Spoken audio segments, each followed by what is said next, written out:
नमस्कार दोस्तों, आपका हमारे YouTube चैनल में स्वागत है। पशु परिचर के लिए हमने नई टेस्ट सीरीज चालू की है। 10 दिन में आप पशु परिचर की तैयारी कर सकते हैं। इसमें फर्स्ट रिवीजन द्वारा मॉडल पेपर तैयार किए गए हैं। आप मॉडल पेपर को जल्दी जल्दी 1 या 2 बार 3 बार जितनी बार हो सके फर्स्ट रिवीजन कीजिए और इसमें आप कम समय में अच्छी तैयारी कर पाएंगे। और आपने यदि अगर चैनल को सब्सक्राइब नहीं किया तो चैनल को सब्सक्राइब कर लीजिए, वीडियो को लाइक कीजिए, शेयर कीजिए। अब देखते हैं आज का हमारा अपना मॉडल पेपर। मुर्गी के अंडे का औसत भार होता है। बताइए मुर्गी के अंडे का औसत भार कितना होता है? राइट आंसर हो जाएगा दोस्तों इसमें 57 ग्राम। कितना होता है? 57 ग्राम होता है। इसमें प्रोटीन, वसा, खनिज पदार्थ, जल की मात्रा है वो होती है इसमें 57 ग्राम में। तो यहाँ पर बी नंबर का ऑप्शन बिल्कुल सही। आगे देखिए सेकंड नंबर का प्रश्न है, दूध की विकसित अम्लता ज्ञात करने का परीक्षण है। बताइए दोस्तों, दूध की विकसित अम्लता ज्ञात करने का परीक्षण है तो वो कौन सा है? वो है दोस्तों कौन सा? तो सीओबी परीक्षण। सीओबी परीक्षण। तो यहाँ पर सी नंबर का ऑप्शन राइट आंसर हो जाएगा, यानी कि उबालने पर फटने का जो परीक्षण है वो है ये दोस्तों सीओबी टेस्ट है। तो यहाँ पर अपना इसमें राइट आंसर क्या हो जाएगा? सी नंबर का ऑप्शन बिल्कुल सही उत्तर इसमें हो जाएगा इसमें, ठीक है। और आगे देखिए दोस्तों, यहाँ पे 3 नंबर का प्रश्न है, पशु के मुख पका रोग का लक्षण क्या है? बताइए ये खुरपका मुंह पका जो रोग होता है इसका लक्षण क्या है मुख पका रोग का? तो यहाँ पर इसका राइट आंसर हो जाएगा, देखिए जुगाली में दिक्कत होना, अधिक लार गिरना, मुंह से दुर्गंध आना, ये सभी है ये मुख पका रोग के लक्षण है। तो यहाँ पर डी नंबर का जो ऑप्शन है वो इसका राइट आंसर इसमें हो जाएगा। और पशु के खुर के आसपास दोस्तों सूजन आ जाती है जिससे वह लंगड़ा कर चलता है। दोस्तों इसमें क्या होता है कि खुर में घाव हो जाता है और घाव में मवाद बढ़ना, ये भी दोस्तों इसमें मुख पका रोग के लक्षण है। तो यहाँ पर डी नंबर का ऑप्शन बिल्कुल सही। आगे देखिए 4 नंबर का प्रश्न, पशुओं के सामान्य प्रबंधन के अंतर्गत सम्मिलित की जाती है। पशुओं के सामान्य प्रबंधन के अंतर्गत कौन सी तकनीक है वो इसमें सम्मिलित की जाती है? यहाँ पर देखिए बधियाकरण, नवजात की देखरेख, सींग रोधन। तो दोस्तों ये सभी है ये सामान्य प्रबंधन के अंतर्गत सम्मिलित की जाती है। तो यहाँ पर अपना इसमें राइट आंसर डी नंबर का ऑप्शन बिल्कुल सही उत्तर हो जाएगा। पशुओं के सामान्य प्रबंधन से संबंधित ये सभी तकनीकियां हैं। डी नंबर ऑप्शन बिल्कुल सही। 5 नंबर का प्रश्न इसमें देखिए, मशीन द्वारा दुग्ध दोहन विधि का लाभ क्या है? मशीन द्वारा दुग्ध दोहन विधि का लाभ क्या है? तो दोस्तों देखिए, स्वच्छ दूध उत्पादन बिल्कुल सही है, कम श्रमिकों की आवश्यकता होती है, ये भी बिल्कुल सही है, अधिक दूध देने वाले पशुओं में दुग्ध दोहन आसानी से होगा, बिल्कुल होगा क्योंकि मशीन से हो रहा है। तो यहाँ पर इसका राइट आंसर क्या हो जाएगा? वो है डी नंबर का ऑप्शन बिल्कुल सही उत्तर इसमें हो जाएगा। और पशुओं की संख्या अधिक होने पर भी दोस्तों दूध है वो जल्दी से निकाला जा सकता है मशीनों के द्वारा। तो ये लाभ है, यहाँ पर डी नंबर का ऑप्शन बिल्कुल सही। और हानि की मैं बताऊं आपको तो दोस्तों, हानि में क्या होता है कि अगर टाइम पे मशीन अगर बंद नहीं करी तो दोस्तों वो खून भी निकाल देती है, ठीक है। यहाँ पर डी नंबर का ऑप्शन बिल्कुल सही। आगे देखिए यहाँ पे 6 नंबर का प्रश्न है, कराकुल प्रजाति है, ये कराकुल प्रजाति किसकी है?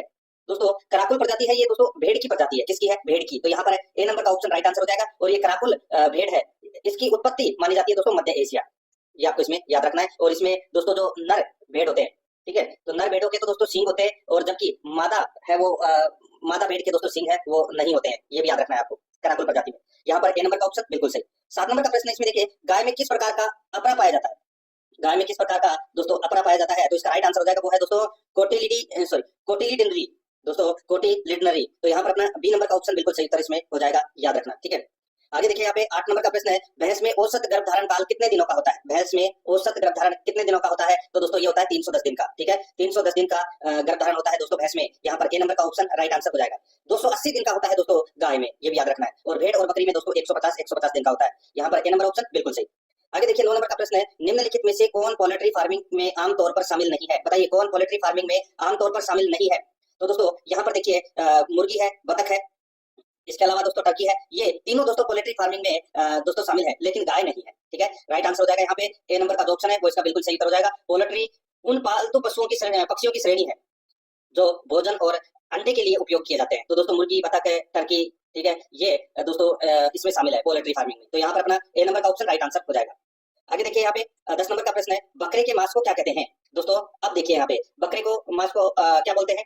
अपन आमतौर पर भाषा में यूज करते हैं मटन, तो दोस्तों ये गलत है, ठीक है। दोस्तों बकरे के मांस को बोलते हैं चेवन। क्या बोलते हैं? चेवन। और जो मटन बोलते हैं वो दोस्तों भेड़ के मांस को बोलते हैं, भेड़ के, ठीक है, भेड़ के मांस को मटन बोलते हैं और बकरे के मांस को दोस्तों चेवन बोलते हैं, मुर्गी के मांस को चिकन बोलते हैं और भैंस के मांस को दोस्तों बफिन बोलते हैं और गाय के मांस को बीफ बोलते हैं, ठीक है, ये आपको इसमें याद रखना है। राइट आंसर हो जाएगा यहाँ पे ए नंबर का ऑप्शन बिल्कुल सही।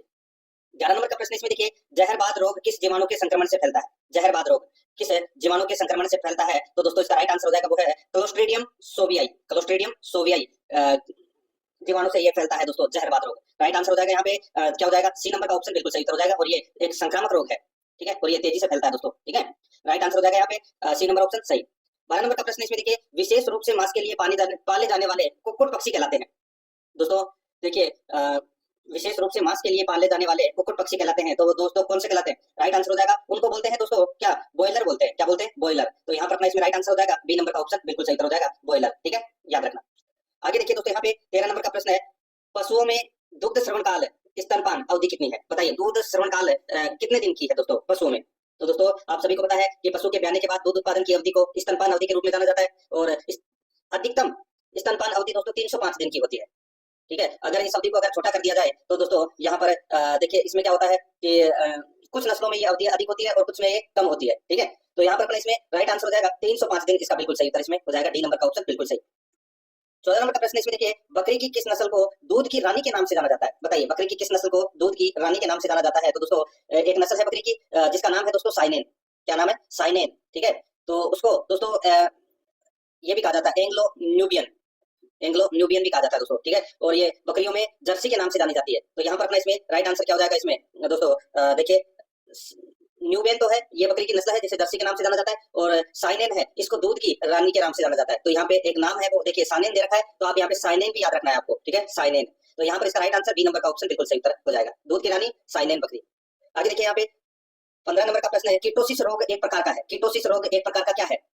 तो दोस्तों ये उपापचयी रोग है दोस्तों, ये यहाँ पर डी नंबर का ऑप्शन राइट आंसर हो जाएगा इसमें। ठीक है, और ये गोवंश में अधिक होता है, डी नंबर का ऑप्शन बिल्कुल सही। 16 नंबर का प्रश्न इसमें देखिए, रानीखेत बीमारी से पक्षियों के कौन से अंग प्रभावित होते हैं? रानीखेत रोग है, ये दोस्तों आप सभी को पता है कि ये एक घातक बीमारी है और ये अधिकतर दोस्तों मुर्गियों में पाई जाती है।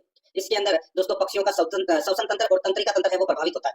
तो यहाँ पर इसका जो राइट आंसर हो जाएगा श्वसन और तंत्रिका दोनों, तो यहाँ पर डी नंबर का ऑप्शन राइट आंसर हो जाएगा, ए और बी दोनों। 17 नंबर का प्रश्न इसमें देखिए, पशु में कील दांतों की संख्या कितनी होती है? पशु में कील दांतों की संख्या कितनी होती है? तो दोस्तों 4 होती है। ठीक है, ये आपको इसमें याद रखना है, कितनी होती है? 4। तो यहाँ पर इसमें सी नंबर का ऑप्शन सही उत्तर हो जाएगा। 18 नंबर का प्रश्न इसमें देखिए, दूध में अम्लता का परीक्षण करते हैं, बताइए किसके द्वारा दूध में अम्लीयता परीक्षण करते हैं? तो दोस्तों इसका जो राइट आंसर हो जाएगा वो है इसमें NaOH द्वारा, NaOH द्वारा। तो यहाँ पर अपना इसमें राइट आंसर क्या हो जाएगा? ए नंबर का ऑप्शन बिल्कुल सही। आगे देखिए यहाँ पे 19 नंबर का प्रश्न है, लाल अतिसार रोग किसके द्वारा फैलता है? लाल अतिसार रोग किसके द्वारा फैलता है? दोस्तों ये प्रोटोजोआ द्वारा फैलता है दोस्तों। राइट आंसर हो जाएगा यहाँ पे डी नंबर का ऑप्शन राइट आंसर हो जाएगा इसमें। और इस रोग में दोस्तों मरोड़ के साथ दस्त होने से पशु है वो कमजोर हो जाते हैं, और दस्त के साथ दोस्तों खून भी आता है इसके अंदर इस रोग में। तो यहाँ पर अपना इसमें right answer D number option हो जाएगा। 20 नंबर का प्रश्न इसमें देखिए, पशुओं को एक ही जगह बांध कर रखना जिससे वे घूम नहीं सकते, उस आवास को क्या कहते हैं? बताइए, पशुओं को एक ही जगह बांध कर रखना जिससे वे घूम नहीं सकते, उस आवास को क्या कहते हैं? दोस्तों उस आवास को बोलते हैं देखिए स्टेचियन बोन, यानी कि बंद पशु आवास, स्टेचियन बोन। तो यहाँ पर अपना इसमें राइट आंसर हो जाएगा बी नंबर का ऑप्शन बिल्कुल सही। इसको हिंदी में क्या कहते हैं? बंद पशु आवास। ठीक है, इसके अंदर दोस्तों पशु को बांध कर रखा जाता है और पशु इधर उधर घूम नहीं सकते। राइट आंसर हो जाएगा यहाँ पे बी नंबर ऑप्शन बिल्कुल सही। 21 नंबर का प्रश्न इसमें देखिए, गाय के दूध में प्रोटीन की मात्रा होती है। दोस्तों गाय के दूध में प्रोटीन की मात्रा है वो कितनी होती है? तो दोस्तों वो होती है औसत की मैं बात करूं तो यहाँ पे दोस्तों 3.58% होती है दोस्तों प्रोटीन का प्रतिशत। ठीक है, गाय में, और भैंस में होता है दोस्तों 3.60% है प्रोटीन का प्रतिशत। ठीक है, तो यहाँ पर इस देखिए अपना राइट आंसर क्या हो जाएगा? ए नंबर का ऑप्शन 3 से 5% होता है गाय में प्रोटीन की मात्रा। तो यहाँ पर ए नंबर का ऑप्शन बिल्कुल सही। आगे देखिए 22 नंबर का प्रश्न है, बड़ा आकार, ऊंचा कद, रोमन नाक, लटके हुए कान व पीछे घने बाल वाली बकरी की नस्ल है, तो वो कौन सी है? तो दोस्तों उस नस्ल का नाम है कौन सी? तो वो है जमुनापारी। कौन सी है? जमुनापारी। तो यहाँ पर इसका राइट आंसर हो जाएगा सी नंबर का जो ऑप्शन है वो इसका बिल्कुल सही, जमुनापारी। नेक्स्ट आगे देखिए यहाँ पे 23 नंबर का प्रश्न है, निम्न में से गलत सुमेलित है, गलत सुमेलित है वो अपने को यहाँ पर बताना है। दोस्तों देखिए जर्सी दोस्तों कहाँ की नस्ल मानी जाती है मूल रूप से? तो दोस्तों मूल रूप से ये इसमें स्विट्जरलैंड दे रखा है, तो ये गलत हो जाएगा दोस्तों। जर्सी जो गाय है ये जर्सी द्वीप की गाय मानी जाती है दोस्तों ये। ठीक है, यानी कि इसका मूल स्थान जर्सी द्वीप है। तो यहाँ पर अपना पहला ही नंबर का ऑप्शन है वो राइट आंसर इसमें हो जाएगा। बाकी गर्निस है, ये गर्निस द्वीप की है, आयरशायर है ये स्कॉटलैंड की है, और रेंडेन है ये डेनमार्क की है, ब्राउन स्विस है वो स्विट्जरलैंड की है मूल रूप से। तो यहाँ पर अपना इसमें राइट आंसर हो जाएगा ए नंबर का ऑप्शन बिल्कुल सही। आगे देखिए 24 नंबर का प्रश्न है, जुगाली करने वाले पशुओं के ऊपरी जबड़ों में कर्तन दंत नहीं होते, जिसे क्या होकर उत्तकों की एक मोटी व कठोर सतह होती है जिसे कहते हैं? देखिए जुगाली करने वाले पशुओं के ऊपरी जबड़ों में कर्तन दंत है वो नहीं होते, तो दोस्तों उत्तकों की एक मोटी व कठोर सतह होती है जिसे कहते हैं, तो उसे क्या कहते हैं? तो दोस्तों उसको दंत्युपुरा कहते हैं। क्या कहते हैं? दंत्युपुरा। यहाँ पर ए नंबर का ऑप्शन बिल्कुल सही, दंत्युपुरा बोलते हैं उसे। आगे देखिए, दूध का अपेक्षित घनत्व ज्ञात करने के लिए कौन सा उपकरण काम में लिया जाता है? दूध का अपेक्षित घनत्व ज्ञात करने के लिए क्या काम में लिया जाता है? राइट आंसर हो जाएगा वो है दोस्तों लैक्टोमीटर। यहाँ पर ए नंबर का जो ऑप्शन है वो इसका बिल्कुल सही उत्तर इसमें हो जाएगा। इससे क्या होता है कि दूध में पानी की मात्रा का पता लगाया जा सकता है। राइट आंसर इसमें ए नंबर ऑप्शन सही। आगे देखिए 26 नंबर का प्रश्न है, दुग्ध ज्वर किसकी कमी के कारण होता है? दुग्ध ज्वर किसकी कमी के कारण होता है? राइट आंसर हो जाएगा दोस्तों ये कैल्शियम की कमी के कारण होता है दोस्तों ये दुग्ध ज्वर। तो यहाँ पर बी नंबर का ऑप्शन बिल्कुल सही उत्तर इसमें हो जाएगा, ये आपको इसमें याद रखना है। ठीक है, प्रसव के तुरंत बाद या कुछ दिन पूर्व रक्त में कैल्शियम की कमी के कारण दोस्तों ये होता है। राइट आंसर हो जाएगा यहाँ पे बी नंबर ऑप्शन बिल्कुल सही। आगे देखिए 27 नंबर का प्रश्न है, प्लाई माउथ रॉक नस्ल मुर्गी किस वर्ग की है? बताइए, प्लाईमाउथ रॉक नस्ल मुर्गी किस वर्ग की है? तो दोस्तों इसका राइट आंसर हो जाएगा ये अमेरिकन नस्ल की मुर्गी है दोस्तों, ठीक है, अमेरिकन नस्ल की मुर्गी है। तो यहाँ पर अपने इसमें राइट आंसर हो जाएगा अमेरिकन वर्ग, बी नंबर ऑप्शन बिल्कुल सही। आगे देखिए यहाँ पे प्रशीतन इकाई में दूध को किस तापमान पर ठंडा एवं भंडारित किया जाता है? बताइए प्रशीतन इकाई में दूध को किस तापमान पर ठंडा एवं भंडारित किया जाता है? तो इसका राइट आंसर हो जाएगा दोस्तों वो है 4 से 5 डिग्री पर, 4 से 5 डिग्री से। तो यहाँ पर अपना इसमें ए नंबर का ऑप्शन बिल्कुल सही उत्तर हो जाएगा, जिससे कि दूध दोस्तों लंबे समय तक खराब नहीं होता, सुरक्षित रखा जा सकता है। यहाँ पर ए नंबर का ऑप्शन बिल्कुल सही। 29 नंबर का प्रश्न इसमें देखिए, भारतीय नस्ल की गाय जो औसत दूध देती है तथा जिसके कान पत्ते जैसे मुड़े होते हैं, बताइए वो कौन सी नस्ल है? दोस्तों यहाँ पर मैं आपको बताऊं कि भारतीय नस्ल की गाय जो औसत दूध देती है जिसके कान पत्ते जैसे मुड़े होते हैं, तो वो गाय है दोस्तों कौन सी? तो वो है गिर गाय। तो यहाँ पर अपना इसमें राइट आंसर हो जाएगा सी नंबर का ऑप्शन सही उत्तर गिर गाय।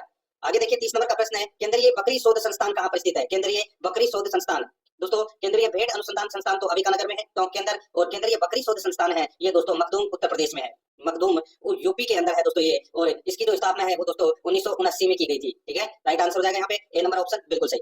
आगे देखिए 31 नंबर का प्रश्न है, उत्तरी अफ्रीका में कौन सा चरवाहा समुदाय निवास करता है? उत्तरी अफ्रीका में कौन सा चरवाहा समुदाय निवास करता है? इसका राइट आंसर हो जाएगा वो है दोस्तों बेदुइन्स। कौन सा? बेदुइन्स। यहाँ पर बी नंबर का ऑप्शन राइट आंसर हो जाएगा बेदुइन्स। आगे देखिए यहाँ पे 32 नंबर का प्रश्न है, पशु की भार गणना हेतु लंबाई होती है, पशु की भार गणना हेतु लंबाई होती है, राइट आंसर हो जाएगा बताइए दोस्तों। इसका राइट आंसर हो जाएगा दोस्तों कंधे से अल्पास्ति बिंदु तक पशु की लंबाई। यहाँ पर ए नंबर का जो ऑप्शन है वो इसका बिल्कुल सही उत्तर हो जाएगा, ठीक है। आगे देखिए दोस्तों यहाँ पे 33 नंबर का प्रश्न है, दूध में किस तत्व की कमी पाई जाती है? दूध में किस तत्व की कमी पाई जाती है? तो दोस्तों इसका जो राइट आंसर हो जाएगा दूध के अंदर दोस्तों लोहे की कमी है वो पाई जाती है दूध में। दोस्तों दूध में कैल्शियम पाया जाता है, मैग्नीशियम पाया जाता है, फास्फेट पाया जाता है, ठीक है। और दोस्तों सबसे कम मात्रा के अंदर तांबा, लोहा, सोडियम है वो इसमें विद्यमान रहता है। तो यहाँ पे लोहा इसका राइट आंसर हो जाएगा, ए नंबर ऑप्शन बिल्कुल सही।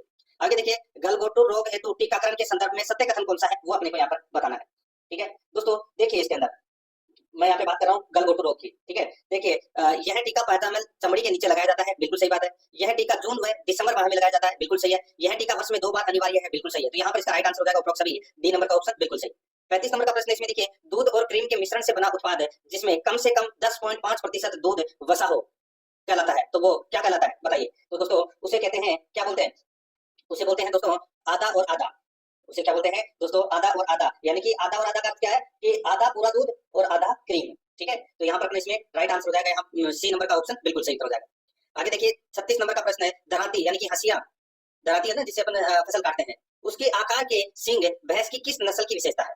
तो दोस्तों इसका जो राइट आंसर हो जाएगा वो है इसमें दोस्तों ये सूरती नस्ल की विशेषता है दोस्तों ये। यहाँ पर ए नंबर का ऑप्शन बिल्कुल सही इसमें हो जाएगा, इसकी त्वचा मोटी होती है दोस्तों। 37 नंबर का प्रश्न इसमें देखिए, गुज्जर बकरवाल समुदाय का संबंध किस राज्य से है? गुज्जर बकरवाल समुदाय का जो संबंध है वो दोस्तों जम्मू कश्मीर के है, जम्मू कश्मीर से है। ये जम्मू कश्मीर के प्रमुख घुमंतू चरवाहा समुदाय में से एक है। तो यहाँ पर अपने इसमें राइट आंसर हो जाएगा बी नंबर का ऑप्शन बिल्कुल सही हो जाएगा। नेक्स्ट आगे देखिए, भारत में कौन सा वन्यजीव अभ्यारण्य एशियाई शेरों का एकमात्र प्राकृतिक आवास है? तो दोस्तों इसका राइट आंसर हो जाएगा वो है गिर वन राष्ट्रीय उद्यान। कहाँ पर है ये? तो दोस्तों ये गुजरात में है। यहाँ पर सी नंबर का ऑप्शन बिल्कुल सही हो जाएगा। 39 नंबर का प्रश्न इसमें देखिए, किस पशु में ओस पेनिस हड्डी पाई जाती है? किस पशु में ओस पेनिस हड्डी पाई जाती है? इसका सही उत्तर हो जाएगा दोस्तों वो है किस पशु में? तो दोस्तों कुत्ते में। तो यहाँ पर अपना इसमें राइट आंसर हो जाएगा ए नंबर का ऑप्शन बिल्कुल सही, कुत्ते में, ठीक है। आगे देखिए यहाँ पे 40 नंबर का प्रश्न है, रानीखेत रोग से प्रभावित अंग है। तो दोस्तों ये प्रश्न रिपीट हुआ है, श्वसन तंत्र और तंत्रिका तंत्र दोनों प्रभावित होते हैं। तो यहाँ पर सी नंबर का ऑप्शन बिल्कुल सही उत्तर इसमें हो जाएगा, ठीक है। दोस्तों आपने पशु परिचर का मॉडल पेपर देखा, हमारे सभी मॉडल पेपर प्ले लिस्ट में तैयार है। आप वहां से प्ले लिस्ट में से अपने पुराने मॉडल पेपर भी देख सकते हैं। सभी मॉडल पेपर प्ले लिस्ट में है। आप एक एक दो करके सभी मॉडल पेपर को फर्स्ट रिवीजन कर लीजिए। ये फर्स्ट रिवीजन से इसके अंदर जितने भी सवाल है आपको कम समय में जल्दी से जल्दी तैयारी मिलेगी। 10 दिन में हमारा टारगेट है, 10 दिन में पूरा कोर्स कंप्लीट करा दिया जाएगा। इसके अंदर आप हमारे मॉडल पेपर को देख करके अपनी तैयारी मजबूत कर सकते हैं। वीडियो देखने के लिए आपका बहुत बहुत धन्यवाद। चैनल को सब्सक्राइब कर लीजिए अगर सब्सक्राइब नहीं किया है तो।